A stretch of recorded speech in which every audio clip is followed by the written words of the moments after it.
Hello, my name is Erica Blaske. I'm a nurse at the Campus Health Center at Wayne State University. We're going to be talking about relationship health today in the time of COVID-19 and shelter in place. Special thanks goes to Anthony, our student this semester, who helped with this presentation. So a little bit of background on our Love Shouldn't Hurt campaign in the Campus Health Center. What the Campus Health Center is all about, our mission is to help all Wayne State University students stay healthy so that they can attain their educational, professional, and personal goals. We aim to do that by providing healthcare services to prevent and treat common physical illnesses. We also work to promote the health and well-being of students at Wayne State University. The Love Shouldn't Hurt campaign is about how love is a driving force in our lives, and yet we often don't learn much about how to have healthy relationships and also the signs of what unhealthy relationship is. The Love Shouldn't Hurt campaign aims to increase knowledge about healthy relationships, signs of abuse, and available resources that are local to you. We want to make sure we're there for our students night and day, as well as inspire them to be the next generation of healthcare providers. You may have seen us around campus this semester before the COVID-19 happened.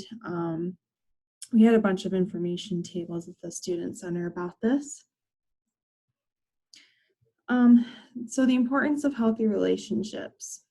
In a healthy relationship, communication is key. You're going to want to set boundaries. Everyone deserves to be treated with respect, even during an argument. You want to make sure to stick to the real issue. Typically, arguments happen when one partner's wants are not being met. So try to get to the heart of the matter. If your partner seems needy, maybe they're just feeling insecure and need encouragement. Agree to disagree. If you and your partner can't resolve an issue, sometimes it's best to drop it. You can't agree on everything. Focus on what matters. Compromise when possible. It's easy to say, but hard to do. Compromising is a major part of conflict resolution in any successful relationship. Consider everything. Is this issue really important? Does it change how the two of you feel about each other? Are you compromising your beliefs or morals? If yes, it's important that you really stress your position. If not, maybe this is a time for compromise. Moving on to dating basics. So what is dating? Dating means different things to different people, and particularly across generations. Love is Respect, which is a website that we use often, that we reference often in this presentation, is a major resource for domestic violence and abusive relationships. Defines dating as two or even more than two people who are in an intimate relationship. This relationship may be sexual, but it doesn't have to be. It can be serious, casual, homosexual, non-homosexual, committed, open, short-term, long-term. There's many different ways to define a relationship. And what about holding a grudge? Holding a grudge is considered unhealthy, not only for your relationship, but also for you. Holding grudges for a long time can result in built-up anger. To maintain a healthy relationship, you need to be able to forgive your partner for mistakes. The other option is to let them go. Try to remember being with a person you cannot forgive is not going to do either of you any good.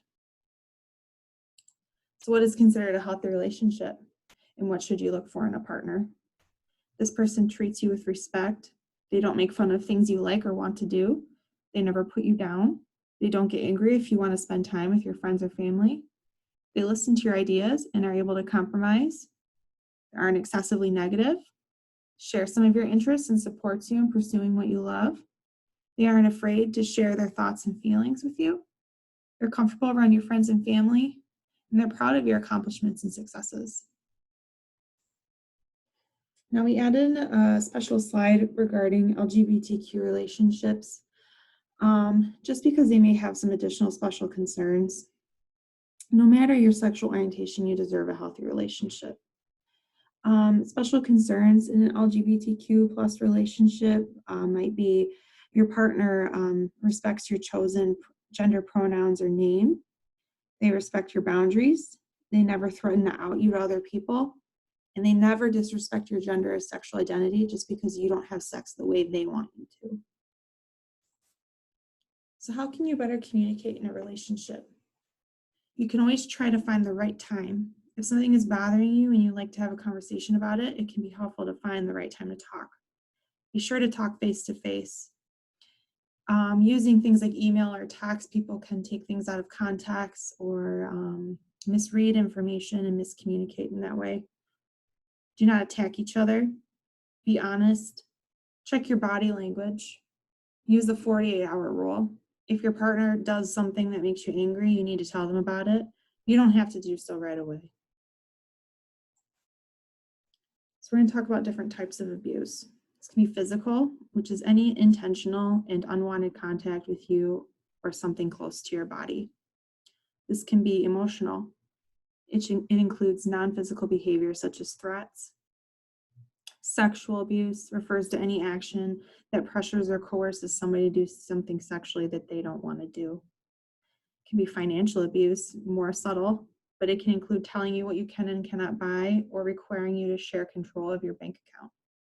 It can be digital dating abuse, which is the use of technology such as texting and social networking to bully, harass, stalk, or intimidate a partner. And stalking abuse is when a person repeatedly watches, follows, or harasses you, making you feel afraid or unsafe.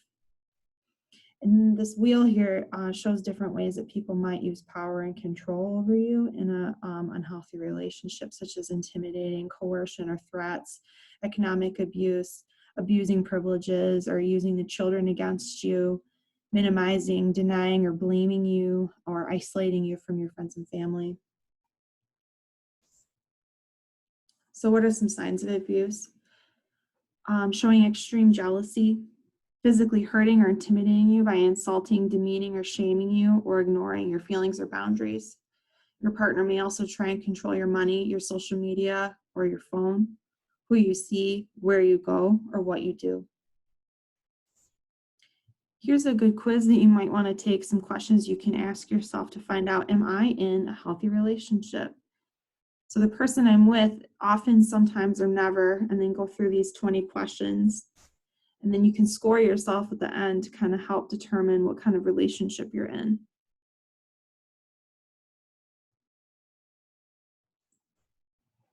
So the important thing to remember is you do not have to shelter in place with an abusive partner. Even in the time of COVID-19, where we're all expected to stay home, you do not have to stay at home with an abusive partner. As you can remember that shelters are considered essential businesses and are still open. Many are offering virtual visits or phone consultations during this time. The thing with shelter in place is victims ordinarily do wait to be by themselves before they seek help, such as when their abuser goes to work or when they are able to take their children to school, which right now is not an option for most people. So due to the current stay-at-home orders, victims of violence may be unable to have a phone conversation when their abuser is at home with them. So here's a few tips for developing a safety plan if this is something that applies to you. The first priority is to have a list of local shelters and find out what their walk-in policies are. Second, you can have a trusted friend or family member on call who you can quarantine with. Be sure to communicate with your friends or family daily for support. This also lets them know that you're okay that day, and also is a way for you to receive encouragement that might empower you to be able to call them and go quarantine with them if that is something that's available to you. Try and develop a code word in place for friends or family to know when you're in danger and you need to get out now. Have a safe space ready in your house where you can escape to if an argument breaks out. Maybe this is a bathroom, maybe this is a closet that has a lock on it, maybe it's a window that you can escape through. Try and keep your cell phone on you 24/7 so that way you can call friends or family or 911 in an emergency. You can always use 911 during times of emergency. A few more resources that are available to you. Wayne State University does have the CAPS program, which is Counseling and Psychological Services. Their hours and location are listed there. They provide counseling to help you build and reach goals for your psychological health and academic success. It is free and confidential. You can walk in and complete a short screening assessment to see which services best meets your needs. And then there is counseling services to registered Wayne State students, which includes therapy, support groups, educational groups, different outreach services, workshops and activities, and crisis intervention. A couple more resources if you're not a Wayne State student. Maybe you can program this in your phone with a code word on it so that way your partner can't see. But the National Domestic Violence Hotline is listed there. The Love is Respect hotline is listed there. They also have a online chat, and they also have a text. You can text Love Is to 22522. Love is Respect is highly trained advocates which offer support, information, and advocacy to young people who have questions or concerns about their dating relationships. And then listed below is some training programs and violence prevention initiatives from the CDC. You can click those links and go right to that website. There is also free mental health resources for Wayne State University students in the community. We already discussed CAPS, and there's also the WSU College of Education Counseling and Testing Center, which is free, and the number is 313-577-1681. You can call to schedule your appointment.